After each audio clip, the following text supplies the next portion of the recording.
If tomorrow all the things were gone I'd worked for all my life, and I had to start again with just my children and my wife, I'd thank my lucky stars to be living here today, 'cause the flag still stands for freedom, they can't take that away. And I'm proud to be an American, but at least I know I'm free, and I won't forget the men who died, who gave that right to me. They gladly stand up next to you and defend her still today, 'cause there ain't no doubt I love this land. God bless the USA.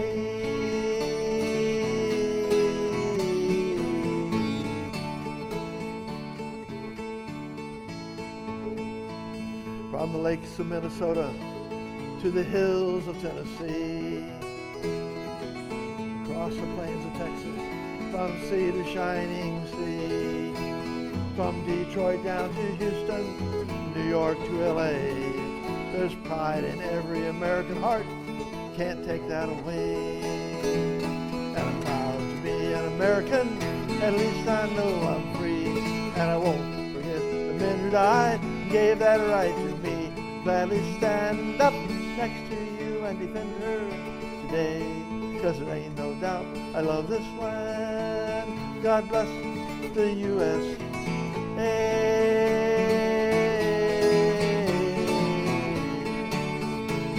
And I'm proud to be an American, at least I know I'm free, and I won't forget the men who died, gave that right to me.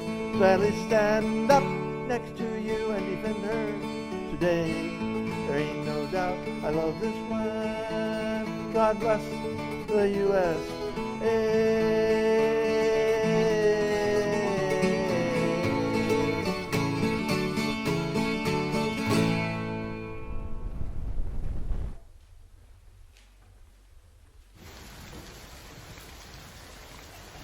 The dark phantom of COVID spread through the land, laughing, shrieking, recapturing, and spreading its viral brand. Its huge, searching eyes saw it all, missed no one, far or near. But surprised, the people of the village fought back without fear. The dark phantom of COVID tried to circle around some more, ignoring the laughter of the green chorus. Oh, dark phantom, you're a whore. You can fool a few, the small-minded and small-brained. COVID be gone. Be gone, be chained and nailed and pained. Gone, be gone, be gone. The July 4th story you're about to see took place right here, but was nearly blown away. We thought COVID was all finished, but no, it merely went astray. Then it reared its ugly head again, making the village really mad. Giving in was not an option. The residents went wild and fought back. The village got ready for the annual picnic with food, drink, song, and dance, standing up to the evil enemy, giving COVID not a chance. Celebrating friendship, freedom, and the birth of the nation, won the fight as they continued preparation. It all happened right here, in this room, where they came in for shelter from the rain. Dark Phantom, be gone, be gone, be gone, be gone, be gone, be gone, be gone.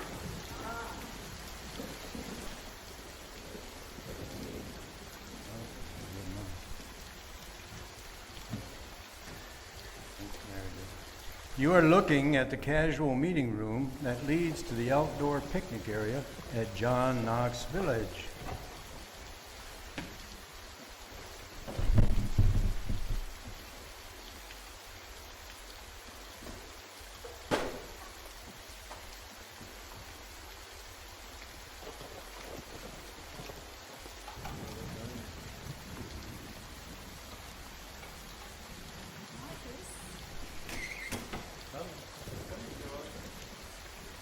Hey, I see some people around back.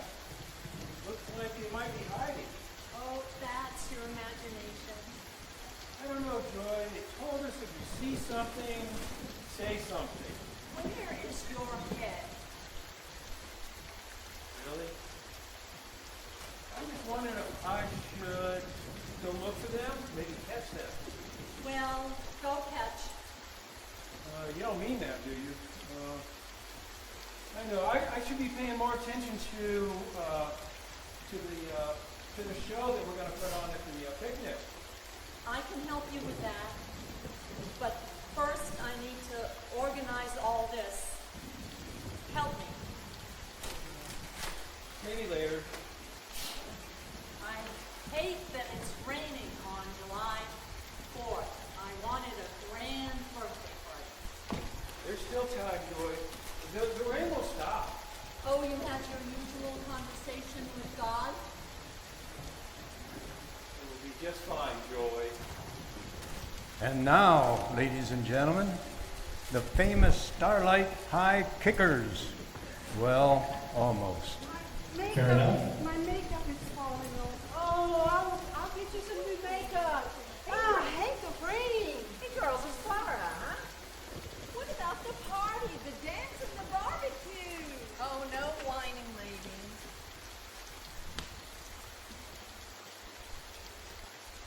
Close your eyes and count to 8.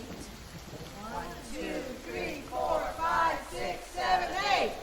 And how about some high kicks from the world famous Starlighters? Seriously. I am freezing. I can't hiking. I'm so freezing. Here you go. Put this on here.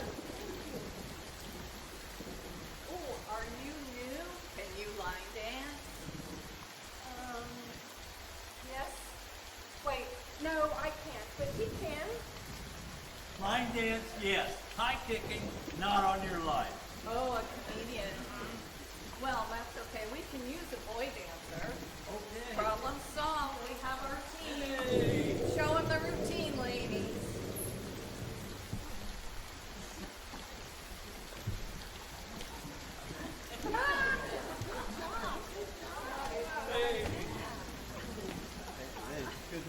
Whoa, goodness me there. Hey, we can always use volunteers. Can you use a singer? Oh, sure. My wife is very musical, and she is a good singer. Hello, I'm Kitty, and we'll see about that. Welcome. Okay, come on, Dan. Come on, come on, come on. She is in charge.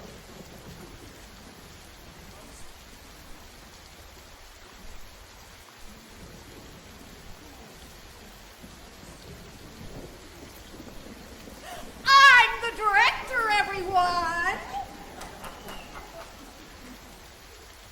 Yes, Lorraine is the director this year. Is anyone here with real theater experience or working theater experience? Oh, good. Okay, gang. Let's not bicker. Let's get ready for a full run-through of the show. By the time the rain stops, we'll be ready for the big show. I want the choir over here. What do you mean, you want? Oh, just an idea, Kitty. Oh, Nellie, it is so good to see you, everyone. For those of you who don't know, this is Richie's wife, fully recovered and just back from the Mayo Clinic. Well, don't let me stop you. I can watch. Oh, but Richie, he brought his history book to read a piece. Good. Did someone put you on the program? Kitty, I'm always on the program, don't you know? That's true. I'm the director, and we're doing a run-through of the show with Richie. I can wait. Oh, definitely not, Richie. No need to wait. Oh, go sit, stand, or whatever. Just get on with it. And the rules, of course, there are the rules. Oh, never mind. Chop, chop. Go on, go on. I shall explain in a nutshell. We are here because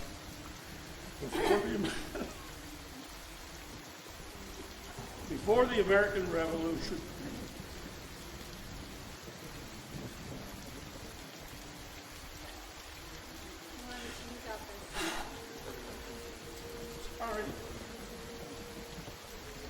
colonies celebrated King George's birthday on June 4th with bonfire speeches and ringing of bells, but not so much in 1776, when patriotic fervor swept through the colonies and the birthday celebrations praising the king turned to mock funerals. So was the mood of the colonies on July 2nd, 1776, when the Continental Congress voted in favor of American independence. On July 4th, after making several minor changes to Jefferson's Declaration of Independence, Congress officially adopted the document. Well, we don't have to do the whole thing. Well, not in rehearsal, but at the picnic, however, I can't decide if I want to be Betsy Ross and do the flag, or wear a red coat and march in the Washington, D.C. parade. Fact finding approved. Fact. There is the National Parade in D.C. at 11:45 a.m. and the Redcoats march every year, Nellie. Fair enough. Ooh, thank you both.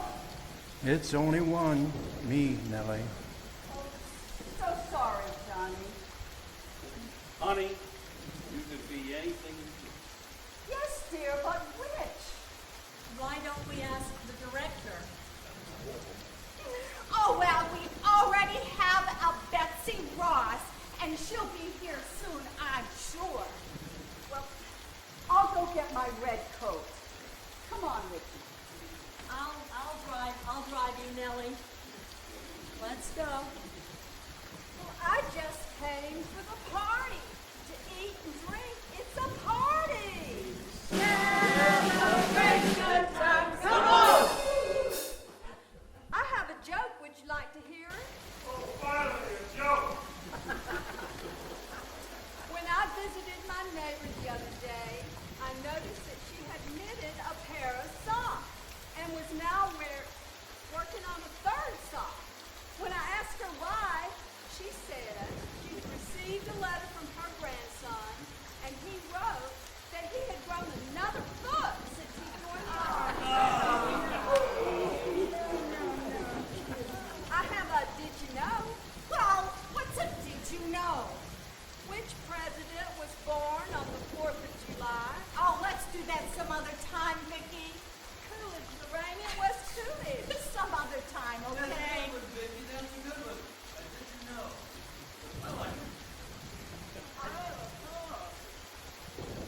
very moving. Well, why would you switch from Walt Whitman? But tell me what it is. It's new, okay? I'm not sure about that. I don't like to try new stuff. I thought you were going to do I Hear America Sing by Walt Whitman, or maybe something from Maya Angelou. Just listen. It's titled Our Flag by Patricia Clement. You took my poem too? You take everything of mine, just like you took my parking space with your dinky little atomic boot. I had made all the arrangements, and you made a power play and just moved right in. Walt Whitman? Wrong page, Lorraine. Fair enough. I saw you. Well, I made the arrangements. You. I tried to call you, but you didn't pick up. And we were going to talk about it, and you didn't call me back.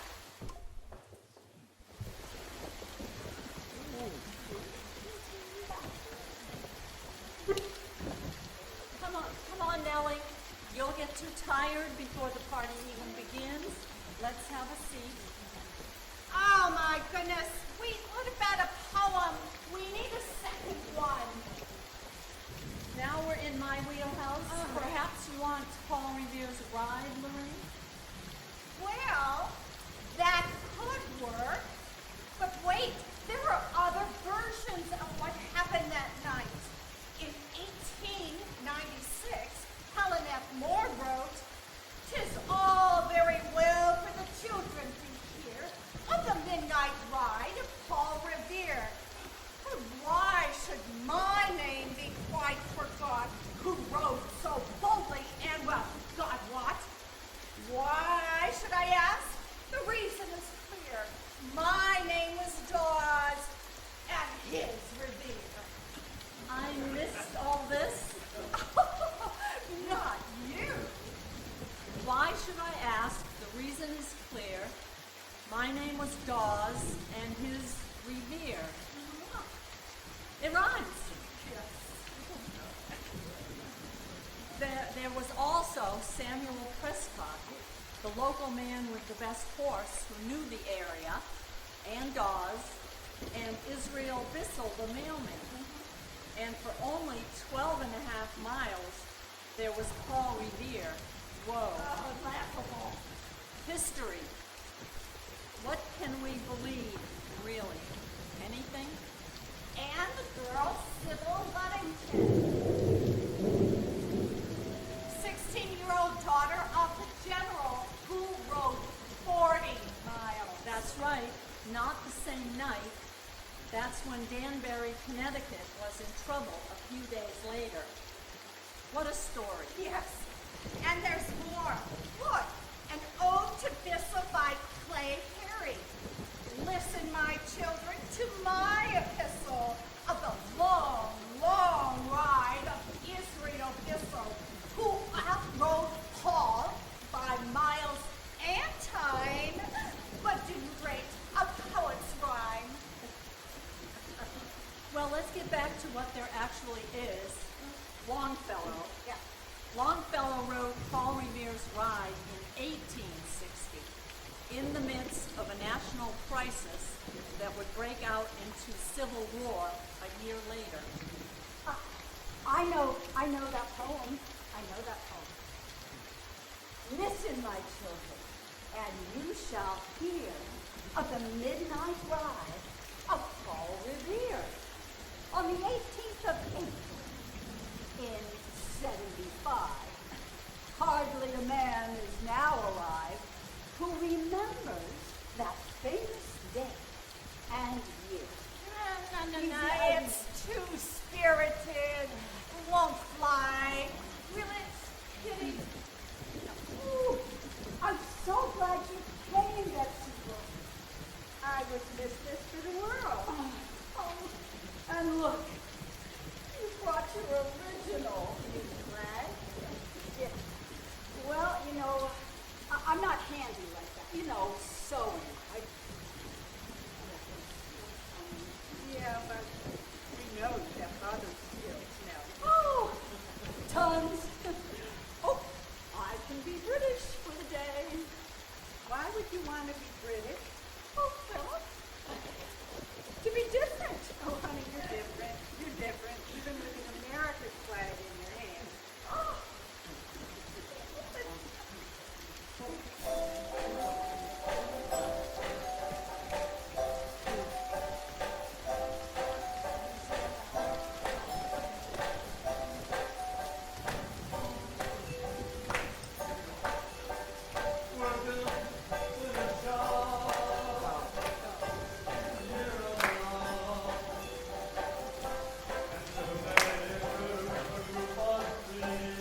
have some quotes from John Adams, but I myself, do want to do the Bill of Rights. What if I want to do the Bill of Rights? Fair enough. I think I should be involved here. Take 5, everyone, maybe 10, and just settle down. No one mentions the common sense pamphlet. Thomas Paine's paper. But you're a musician, are you? Oh, Marcus, get real. Thursday afternoon, Saturday afternoon, I volunteer in a band. Trust me, it doesn't make me a musician. My mistake, Louis. My mistake. I just didn't think of you like that. At this rate, we will never get the order of the readings finalized. I'll take some notes so we can compare the direction we're planning.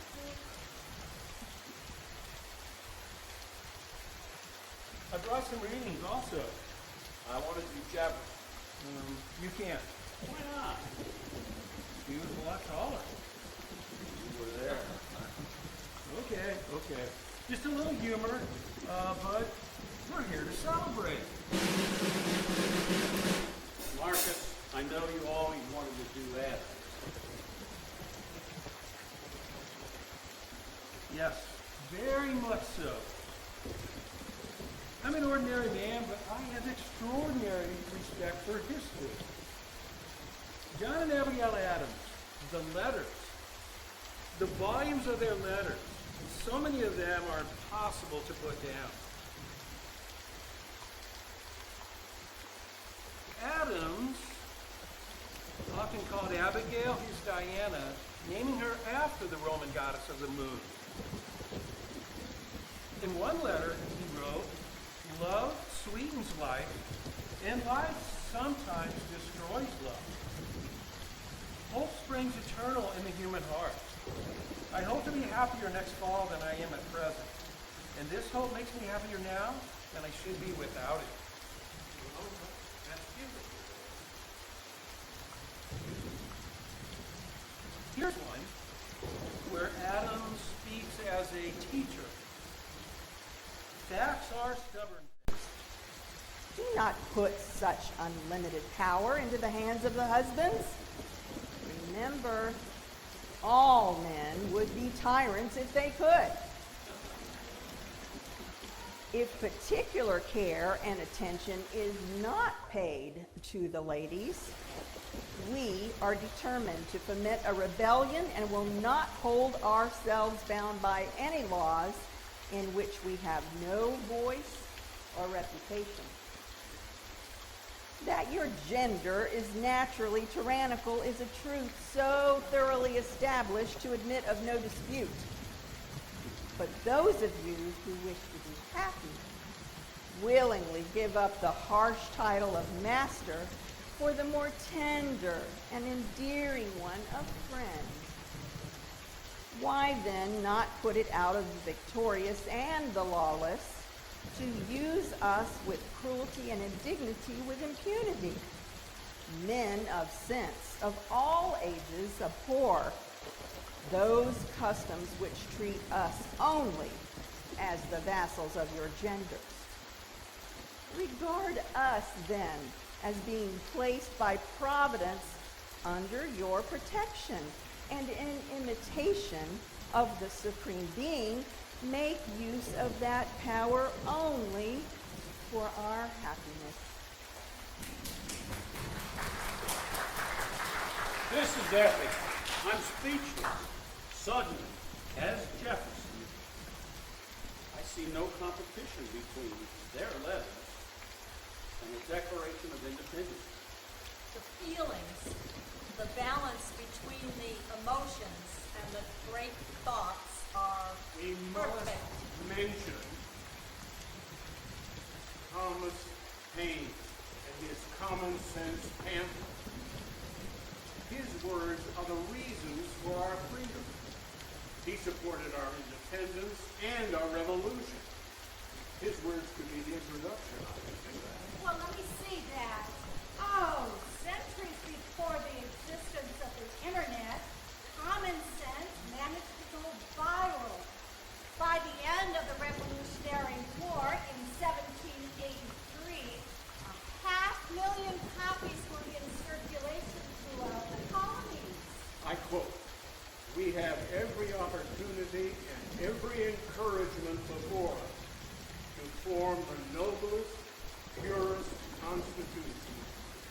face of the earth. We have it in our power to begin the world over again. Yes, Louis. We have it in our power. That's a suggestive start.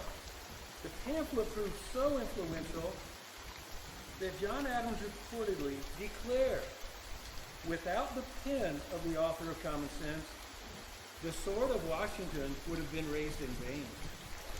Wow, that works.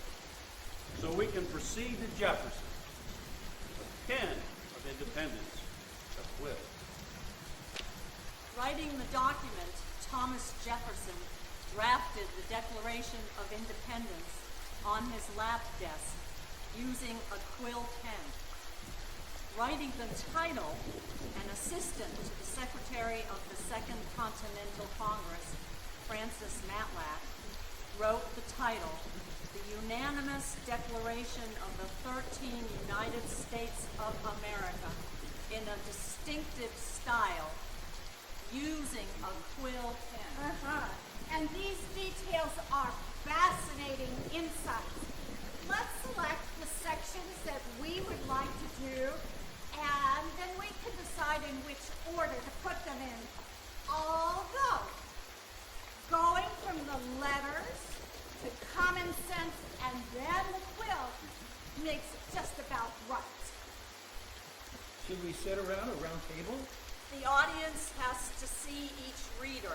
That's important. Maybe stepping forward on the stage will produce the necessary strength. There may be people, some historians in our audience, watching us who know what we're talking about, or supposed to talk about. Good point. But I, for one, am willing to admit I am not that person. But I am. I'm afraid so. I am proud of my wife. Joy is a scholar and a teacher. I can recite, but she knows. I believe this is my cue, or sounds like my cue. Back to you, Richie. Does that mean there's no party, just patriotism? Let's rephrase it. Patriotism is for all of us, but we're celebrating the birth of our nation. But after patriotism, there is a party. Well, I have a did you know? Now let me finish. There is a party, there's a discussion, an argument, a celebration. There's everything, Vicky. And we're part of it. We're part of all of it. This is John Knox Village. We're all in one big family here. And we need to keep it in mind. I was born to read this, Joy. What you have there is not what it should be read. I implore you, I was born to read this part. I will ask you to let me read it. But John, you are the voice, the narrator, the announcer, But the this- fact checker. This is the essence of the Declaration of Independence. All right, permission granted. Go ahead and read it. May I ask what happened to the quotes we selected and why? We can use those too. I have an idea. Why don't we make it an audience surprise in the playbill? Okay, John, please. today we reflect on one of the most profound documents in human history, the Declaration of Independence. More than a break from British rule, it's an eloquent statement of political philosophy that shaped the future of democracy and governance. At its core, it embodies the fundamental principles of liberty, self-rule, and the protection of individual rights.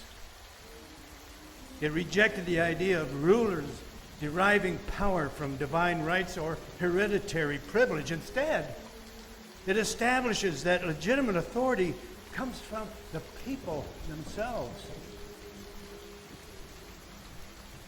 While the Constitution, the Declaration, is often regarded as the moral foundation of our Constitution, and while the Constitution provides the legal framework for governance, the Declaration articulates the ethical principles upon which that framework is built. The Declaration's assertion that all men are created equal is one of the most powerful statements in political history. It establishes the foundation for equal rights, rejecting the notion that some individuals are inherently superior to others. The government created by the Founding Father had no precedent. Unlike monarchies or empires, it was built on the radical idea that the power should be derived from the people. As we honor the legacy of the Declaration today, let us remember its enduring lessons. Liberty is not sustained by words alone, but by the structures that uphold it. It's our duty. It's our duty to safeguard these principles, to remain vigilant in the protection of democratic governance, and to ensure that the ideals of justice and freedom continue to guide our nation forward.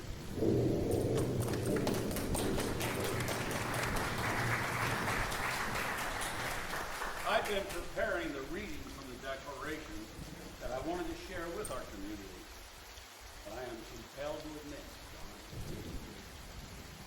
Kudos to you, John. Thanks.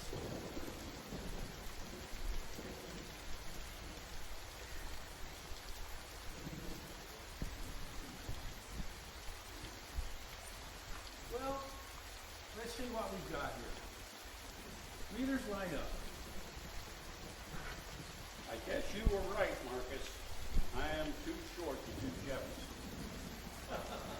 But watch me crush the Bill of Rights. You bet, Richie. Go get him. Richie is ready to do the Bill of Rights, Joy. Go ahead and introduce him. The House passed a joint resolution containing 17 amendments based on Madison's proposal. The Senate changed the joint resolution to consist of 12 amendments. A joint House and Senate conference committee settled remaining disagreements in September. In October, President Washington sent copies of the 12 amendments adopted by Congress to the states. By December, 3/4 of the states had ratified 10 of these, now known as the Bill of Rights. Yes, but James Madison, once the most vocal opponent, hounded his colleagues relentlessly to secure its passage. Madison had come to believe and appreciate the importance voters attach to these protections, especially the role that enshrining them in the Constitution could be educating people about their rights and preventing the opponents from making more drastic changes to it. The Bill of Rights is the first 10 amendments to our Constitution, often regarded as the moral foundation of our Constitution, and one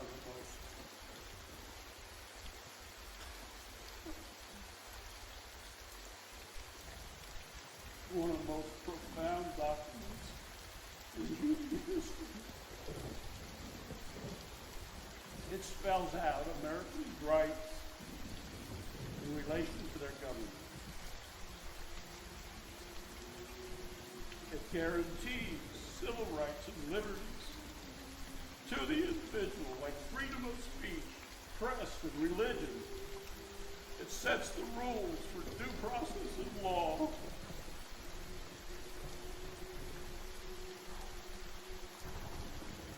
And reserves all powers not delegated to the federal government, to the people, or the state. It specifies the enumeration in the Constitution of certain rights shall not be construed to deny or disparage other rights retained by the people.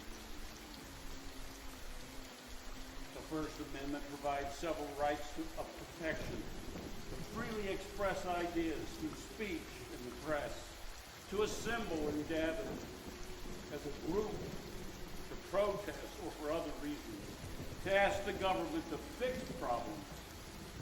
It also protects the right to religious beliefs and freedom.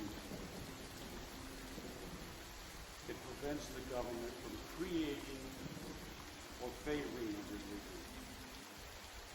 The Second Amendment provides for a well-regulated militia, that it is necessary to the security of a free state and country, and that right of the people to keep and bear arms shall not be infringed. The Third Amendment prevents the government from forcing homeowners to quarter soldiers in their homes during times of peace, nor in times of war unless prescribed by law. The Fourth Amendment bars the government from unreasonable search and seizure of an individual or property. The Fifth Amendment provides for people accused of crimes, serious criminal charges must be started by a grand jury.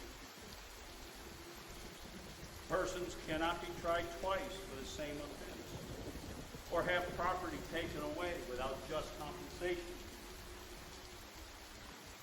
People also have the right against self-incrimination. It cannot be imprisoned without due process of law. The Sixth Amendment provides additional protection to people accused of crimes, such as the right to an attorney, speedy trial, and public trial, an impartial jury, and to the charges against it. The Seventh Amendment extends the right of a jury trial in federal civil cases. The Eighth Amendment bars excessive bail and fines and cruel and unusual punishment. The Ninth Amendment states that the listing of specific rights in the Constitution does not mean that people do not have other rights. The Tenth Amendment says that the federal government only has those powers delegated in the Constitution. If it isn't listed, it belongs to the states or to the people. Therefore, liberty is not sustained by words alone, but by the structures that uphold it. It is our duty as citizens to safeguard these principles, to remain vigilant in the protection of democratic governance, and to ensure that the ideals of justice and freedom continue to guide our nation forward.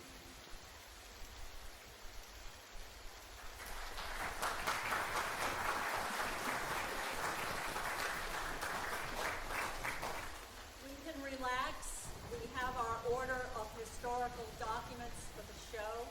Anyone looking for additional depth can find it online.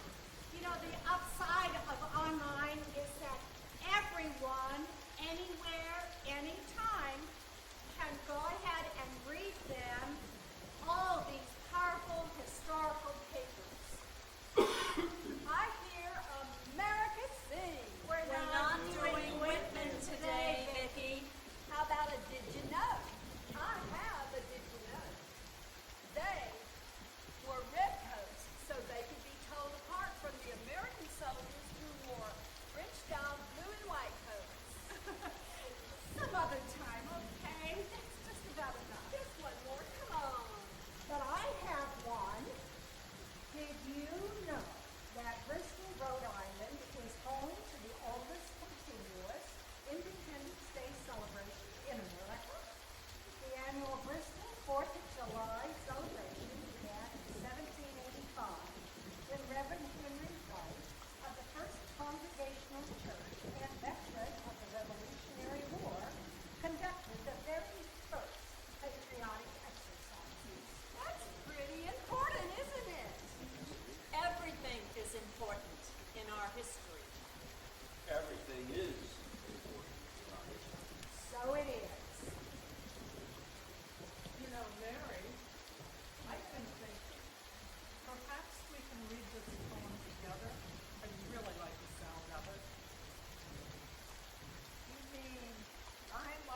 who came to find their way and carried on through every loss to bring us here today.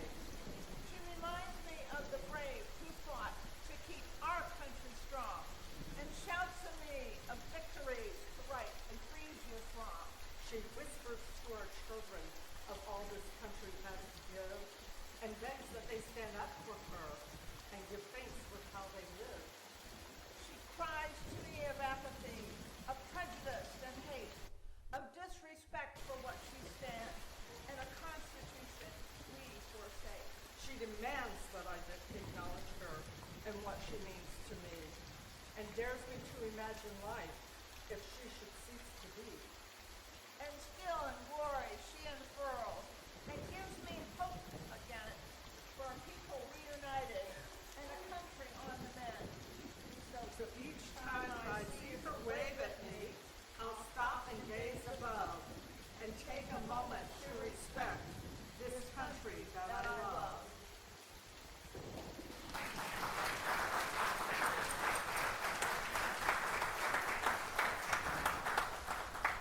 Ladies and gentlemen, the rain has stopped. Everyone can go outside and watch the show and celebrate the birthday of our country. But first, let's meet the best amateur cast south of Broadway, introduced by our own fantastic creative Katherine Mitchell, author and director.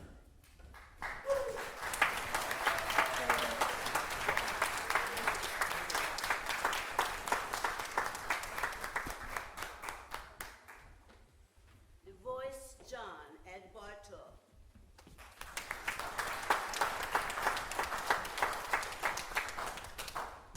Storyteller, Phyllis Bartle.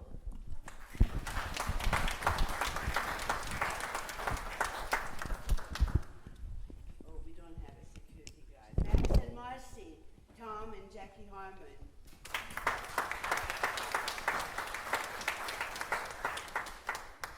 Mary and Cynthia, Emma Nelson and Phyllis Bolger.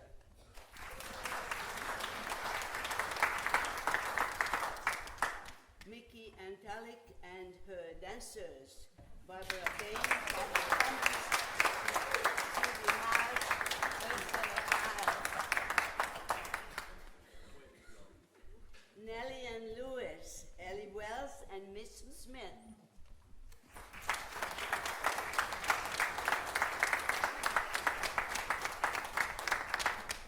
Ray and Kay Horton are musical leaders.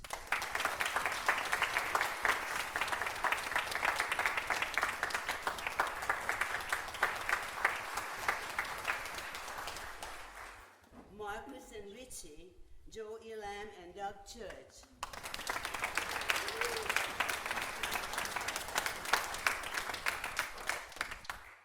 Lorraine and Joy, Nancy Kinsley and Dot Postman.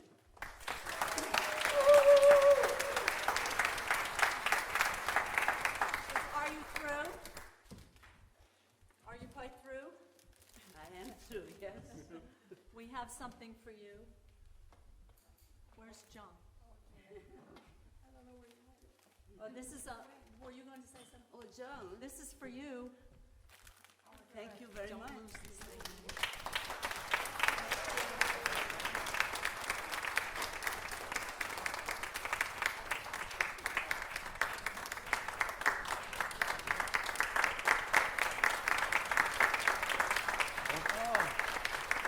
We just wanted to say what a privilege it's been to work with you, and we enjoyed working with you and with the show so much.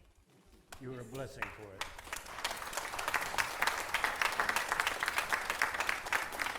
Thank you very much.